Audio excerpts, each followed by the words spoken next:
Halo semua, ketemu lagi dengan saya. Saya penulis yang mengajar dan pengajar yang menulis. Biasanya saya menggunakan bahasa Inggris.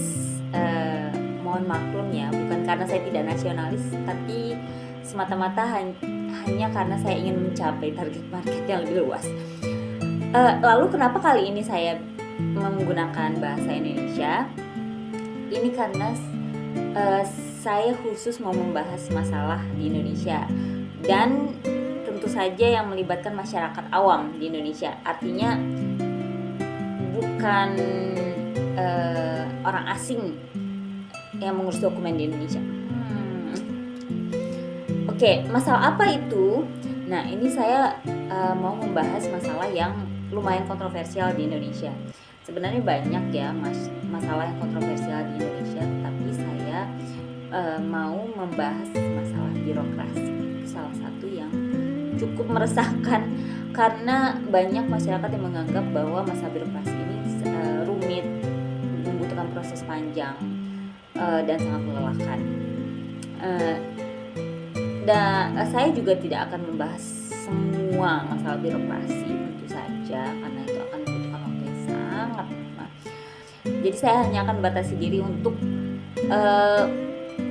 masalah yang baru saja saya hadapi, yaitu pengurusan paspor, pengurusan paspor anak-anak saya, dan satu lagi yang terhubung karena sedikit kecerobohan saya, yaitu pengurusan KK dan KTP. Kalau menurut saya birokrasi di Indonesia akhir-akhir ini semakin mudah ya, setidaknya kita juga semakin memudahkan juga karena kita sudah menggunakan teknologi. Nah, langsung saja ya kita masuk ke pembahasan pengurusan paspor dewasa. Pengurusan paspor ini sekarang semua serba online. Jadi artinya kalau kita mau mengurus birokrasi apapun, semua harus apa ya namanya? Kok lupa sih sebenarnya. Jadi semua pengurusan administrasi apapun yang melibatkan pemerintahan, ya mungkin melibatkan apapun, itu harus didahului dengan registrasi online, termasuk paspor ini. Saya tidak tahu apa yang terjadi pada tahun 2023, tapi seingat saya sepertinya terjadi peralihan antara aplikasi yang lama dan aplikasi yang baru, karena saya mencoba mendaftar lewat aplikasi lama ternyata tidak masuk, dan akhirnya petugas imigrasi security-nya akhirnya mengarahkan saya untuk mendaftar di aplikasi yang baru. Kalau tahun 2024 ini saya rasa sudah tidak ada masalah itu karena semua terintegrasi di M-Paspor. Mudah-mudahan saya tidak salah. Oke, akhirnya saya mendaftar registrasi online. Domisili saya di Depok. Jadi saya berusaha untuk mendaftar di kantor imigrasi Depok. Sayangnya kantor imigrasi ini penuh. Jadi karena saya membutuhkan, karena waktu saya sempit waktu itu, jadi saya butuh cepat. Akhirnya saya memilih kantor imigrasi yang paling yang paling sedikit kuotanya. Jadi artinya yang kuotanya belum penuh. Susah banget ya, susah sekali mencari kata-katanya ya, intinya kuotanya belum penuh, jadi saya bisa dapat antrean yang tercepat. Itu pun kalau tidak salah ada waktu jeda seminggu dari saya mendaftar online, lalu saya mendapatkan antreannya, dan itu adalah di kantor imigrasi Jakarta Barat yang terletak di Jalan Pos Kota. Seingat saya tepat di sebelah kantor pos Indonesia yang ada di Kota Tua. Tentunya ya orang Indonesia sudah pada tahu. Nah, lalu ya saya datang ke sana. Di sana yang pasti Anda harus membawa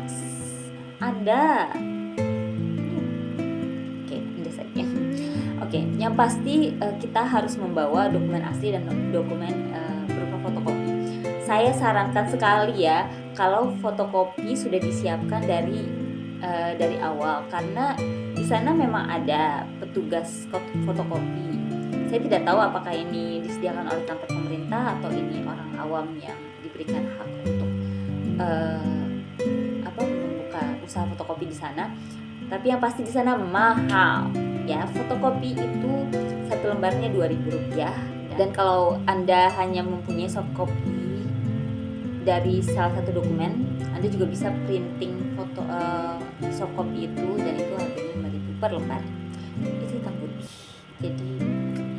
Jadi sesampainya di sana nanti pertama seperti biasa kita akan berhadapan dengan security-nya akan mempertanyakan mau apa.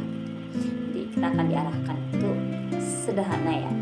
Lalu kita akan diarahkan kepada loket pertama. Jadi ada 2 layer lah ya, 2 lapis loket. Loket pertama itu adalah loket untuk pengecekan dokumen-dokumen yang ada. Jadi mereka akan meminta fotokopi. Semua fotokopi mereka akan cek apakah semua sudah ada. Waktu itu saya diharuskan membawa akte kelahiran, KTP tentu saja, KK, lalu ya itu dokumen asli dan fotokopi. Ya, saya rasa itu saja. Tapi untuk lebih lengkapnya Anda bisa browsing aja di Google ya. Bahkan saya sempat agak ragu karena ada beberapa kantor imigrasi di Jakarta Barat. Jadi saya menanyakan itu ke Instagramnya kantor imigrasi, dan mereka responnya cukup cepat. Jadi mereka responsif dan itu sangat membantu. Jadi kalau seandainya Anda kebingungan, Anda bisa langsung bertanya ke Instagramnya mereka. Nah, balik lagi ke topik awal. Saya sudah di loket itu, saya sudah memberikan dokumen asli, fotokopi sih, mereka hanya meminta fotokopi kalau di depan di situ.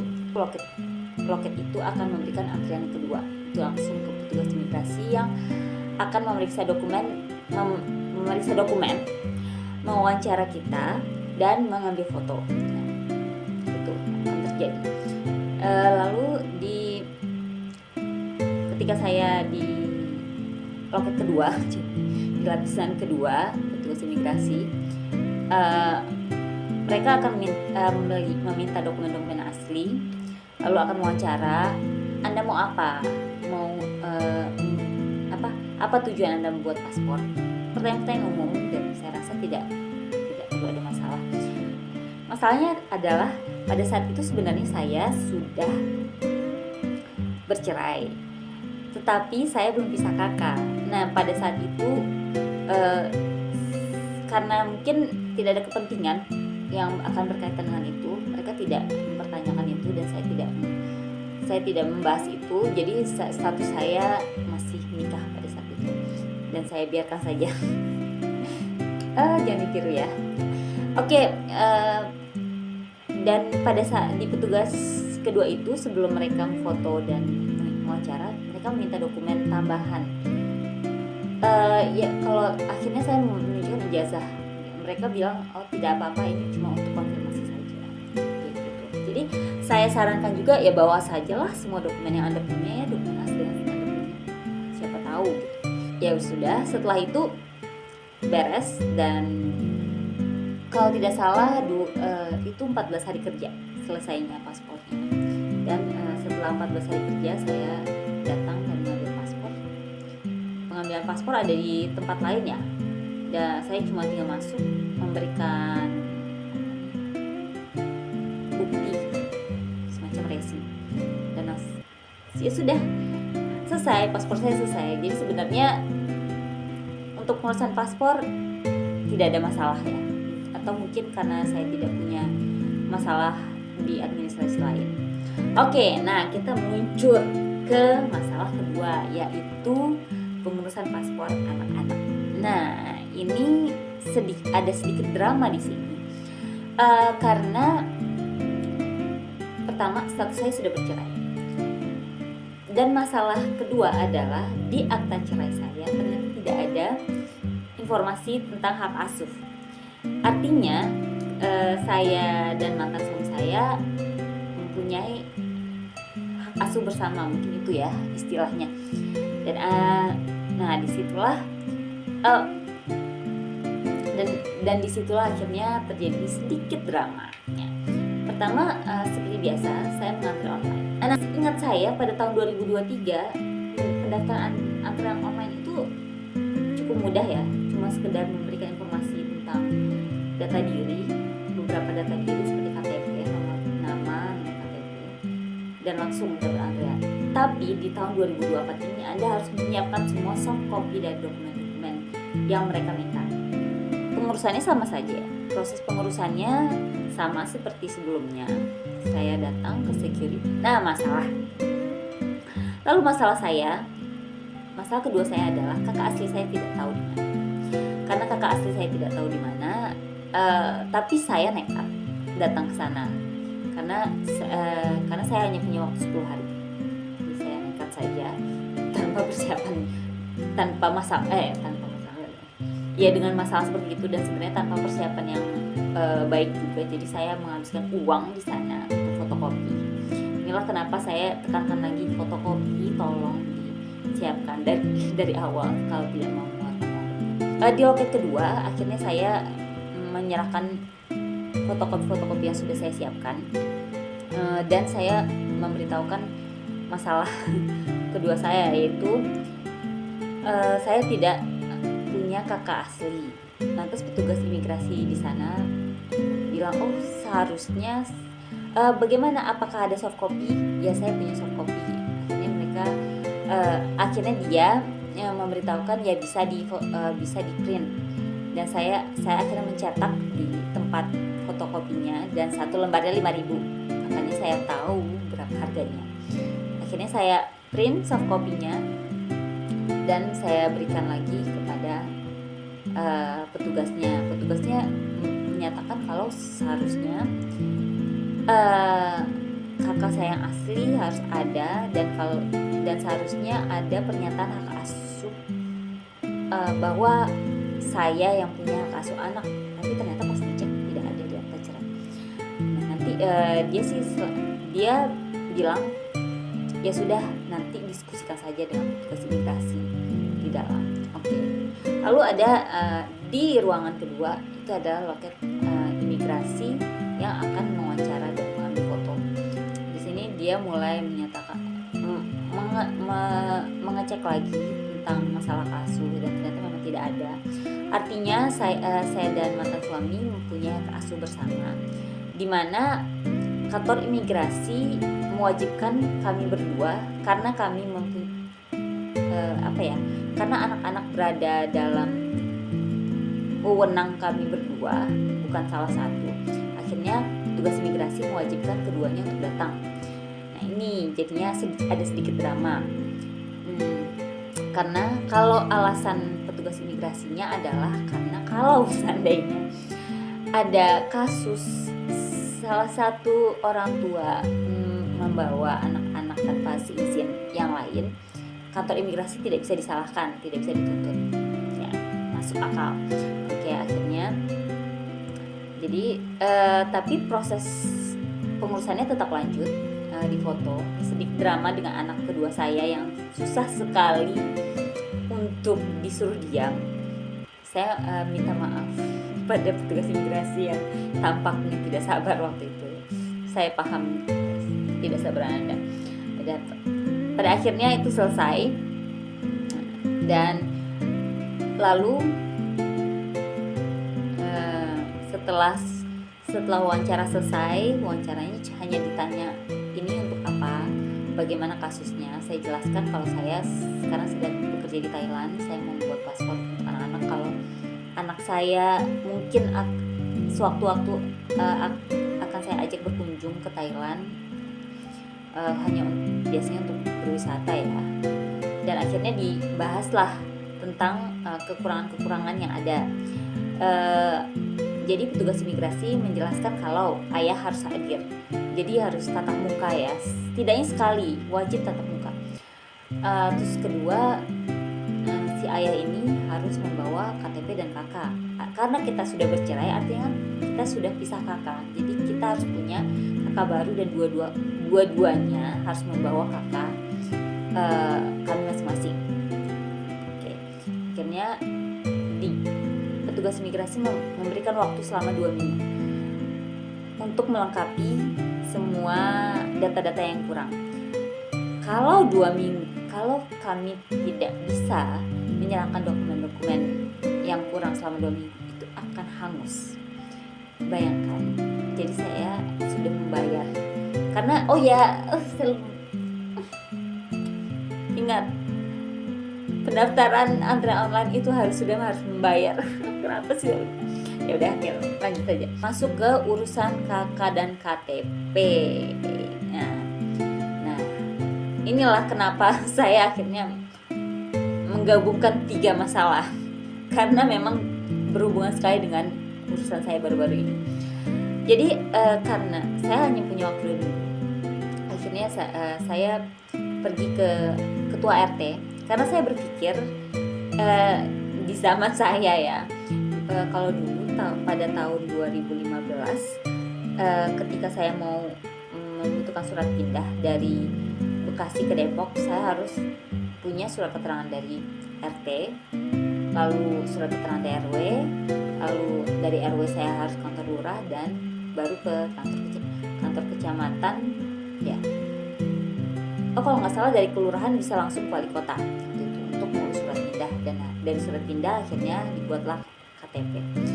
Nah, pada saat ini tahun 2024 ini saya akhirnya menemui ketua RT karena saya berpikir mungkin masih begitu prosedurnya. Dan saya minta surat keterangan, ketua RT bilang, "Oh ya udah, sekarang sih sudah tidak perlu lagi ke RW dan kelurahan, jadi harus langsung saja ke kantor kecamatan." Oke. Domisili saya adalah Kecamatan Sukmajaya. Jadi saya pergi ke kantor Sukmajaya. Jadi disinilah saya tahu semua administrasi sekarang harus melalui registrasi online. Jadi begitu saya ke sana, mereka mewajibkan saya harus punya antrean online. Oke. Akhirnya saya mendaftar online-nya. Seperti halnya pendaftaran online di M-Paspor, pendaftaran online ini saya mendaftar lewat aplikasi Depok Single Window. Ini enak. Saya tidak tahu dengan daerah lain, tapi di Depok sudah ada satu aplikasi yang terintegrasi dengan semuanya. Jadi bisa mendaftar ke puskesmas, bisa mendaftar ke tempat lain. Yang saya tahu adalah ke puskesmas. Saya pernah daftar ke puskesmas dan sekarang di Sdukcapilnya, yaitu maksudnya kantor kecamatan Palawan. Nah, lalu saya mendaftar. Di situ saya diharuskan mengunggah semua dokumen-dokumen yang diperlukan, seperti juga halnya di e-paspor. Akhirnya saya pergi lagi ke kantor kecamatan. Ternyata di kantor kecamatan itu saya diberitahukan, ibu tinggal tunggu karena KK dan KTP, karena KK yang ibu urus akan dikirimkan lewat WhatsApp. Walaupun saya sebenarnya sudah dapat informasi itu di aplikasi, tapi saya tidak yakin karena pengetahuan saya kurang. Jadi akhirnya saya dikonfirmasi, berarti saya tidak perlu lagi menunggu cetakan KK dari kecamatan. Tidak perlu. Jadi benar-benar mereka akan mengirimkan KK asli lewat WhatsApp gitu. Tapi muncullah drama kedua. Setelah saya menunggu, ternyata ada balasan WhatsApp dari Disdukcapil. Itu saya upload dokumen kalau tidak salah hari Rabu, dan hari Kamis saya baru mendapat konfirmasi silakan mendaftar di Disdukcapil Pancoran Mas. Nah, ternyata saya harus mendaftar di SDP. SDP itu panjangannya apa ya? Saya kurang tahu, cuma ada hubungannya dengan Disdukcapil pastinya ya. Dan SDP Pancoran Mas. Jadi akhirnya saya masuk lagi ke aplikasi Depok Single Window. Dan lalu saya hanya tinggal memilih SDP Pancoran Mas. Lalu saya upload lagi bukti dokumen yang ada. Termasuk waktu itu ada formulir perubahan data. Ya, pekerjaan saya berubah, jadi saya mengajukan perubahan itu di KK, dan itu membutuhkan formulir pengubahan data yang menggunakan materai sebesar 10.000. Oke, saya mengunggah itu pada hari Senin pagi. Dan saya sedangkan itu pada tanggal 22 Oktober, sedangkan saya harus kembali ke Thailand pada tanggal 23 Oktober. Jadi tinggallah saya ya sudah harap cemas saja, karena menurut pemberitahuan mereka mengecek semua dokumen dan kakak akan selesai pada selama 3 hari kerja. Otomatis saya mikir oke, saya harus menunggu 3 hari kerja, tapi seharusnya tidak ada masalah karena pengiriman akan melalui WhatsApp. Tapi ya saya sudah antisipasi, nanti kalau seandainya ada masalah ya sudahlah, kita bertolak saja, habis soal. Ternyata ini yang membuat saya sangat bahagia dan berterima kasih, bersyukur sekali. Ternyata sorenya kakak itu sudah dikirimkan pada saya. Mungkin karena tidak ada masalah administrasi ya, jadi sangat cepat ya masalahnya itu pengirimannya, dan semuanya serba online. Jadi saya tidak perlu kemana-mana, tidak perlu menghabiskan dana untuk transportasi dan yang lainnya.